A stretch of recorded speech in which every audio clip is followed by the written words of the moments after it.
નમસ્કાર, આપ જોઈ રહ્યા છો સ્પાર્ક ટુડે ન્યૂઝ। ભારતીય સંસ્કૃતિમાં મર્યાદા પુરુષોત્તમ ભગવાન શ્રી રામનું સ્થાન સર્વોપરી છે। જ્યારે ચૈત્ર સુદ નોમ એટલે કે રામનવમીનો પવિત્ર અવસર આવે ત્યારે સમગ્ર વાતાવરણ રામમય બની જતું હોય છે। આ વર્ષે વડોદરાના નિઝામપુરા વિસ્તારમાં કર્મ ગ્રુપ ચેરિટેબલ ટ્રસ્ટ નિઝામપુરા દ્વારા એક અત્યંત ભવ્ય અને દિવ્ય રામ નવમી સાર્વજનિક મહોત્સવનું આયોજન કરવામાં આવ્યું હતું, જે ભક્તો માટે આસ્થાનું કેન્દ્ર બન્યું હતું। આ કાર્યક્રમનું આયોજન વિશાલ પંચાલ અને શ્રાજેશ કનોજિયાની મહેનત અને નિશિત અમીનનું માર્ગદર્શન કરવામાં આવ્યું હતું। શોભાયાત્રામાં નાસિક ઢોલ, ઉજ્જૈનથી ડમરૂવાલા જે ધાર્મિક પ્રસ્તુતિ દર્શાવી હતી। આ શોભાયાત્રામાં મુખ્ય મહેમાન તરીકે સયાજીગંજના ધારાસભ્ય કેયુર રોકડિયા, વોર્ડ 1ના ભાજપ ઉપપ્રમુખ નિશિત અમીન, કોર્પોરેટર વર્ષાબેન વ્યાસ સહિત ઉપસ્થિત રહ્યા હતા।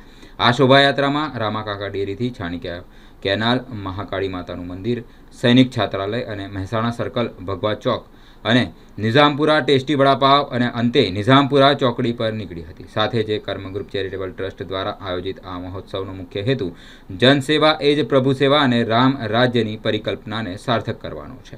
શોભાયાત્રામાં જોડાનાર દરેક ભક્તના મનમાં જય શ્રી રામના નાદ હશે। આ પ્રકારના આયોજનોથી આવનારી પેઢીને આપની સંસ્કૃતિ અને સંસ્કારોના જ્ઞાનનું એક આયોજન કહેવામાં આવ્યું છે। સનાતન ધર્મના યુગ પુરુષ અને એનાથી વધારે કહું તો મર્યાદા પુરુષોત્તમ, જેના જેવું જીવન જીવવું એ ઉત્તમ ગણાય છે, એવા પ્રભુ શ્રી રામનો આપણે જન્મદિવસ એટલે કે રામનવમીના દિવસની સર્વે નગરવાસીઓને હું શુભકામનાઓ અર્પણ કરું છું। રામનવમીનો આજનો આ પાવન પર્વ અને ઠેર ઠેર રામયાત્રાના સ્વરૂપથી લોકો રામનવમીની ઉજવણી પણ કરી રહ્યા છે। આ રામનવમીની ઉજવણી એટલે રામના મય બનવું અને રામના જીવનને પોતાના જીવનમાં ઉતારવું એ રામનવમી છે। અને આજે રામાકાકાની ડેરી છાણીથી નિઝામપુરા જ્યારે રામયાત્રા નીકળવાની છે ને ઠેર ઠેર વડોદરા શહેરની અંદર આજે મહાપ્રસાદીનું આયોજન છે, રામયાત્રાનું આયોજન છે, તો આ યાત્રા પણ ખૂબ સફળતાપૂર્વક નીકળે, લોકોના જીવનની અંદર પ્રભુ શ્રી રામ સુખ શાંતિને સમૃદ્ધિ લાવે એવું પ્રભુ શ્રી રામના ચરણોમાં પ્રાર્થના કરું છું।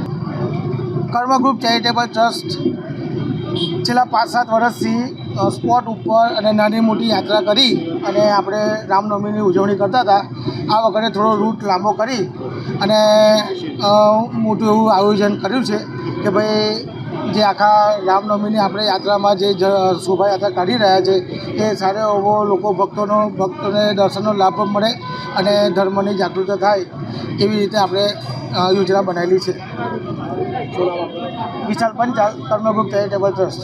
કર્મ ગ્રુપ ચેરિટેબલ ટ્રસ્ટ અને નિઝામપુરા ગામના યુવકો દ્વારા સુંદર મજાનું રામનવમી નિમિત્તે શોભાયાત્રાનું આયોજન કરવામાં આવ્યું છે, જેના આયોજકમાં મારા મિત્ર વિશાલભાઈ અને રાજેશભાઈ દ્વારા સુંદર આયોજન કરવામાં આવ્યું છે, તે બદલ તેમને અભિનંદન પાઠવું છું।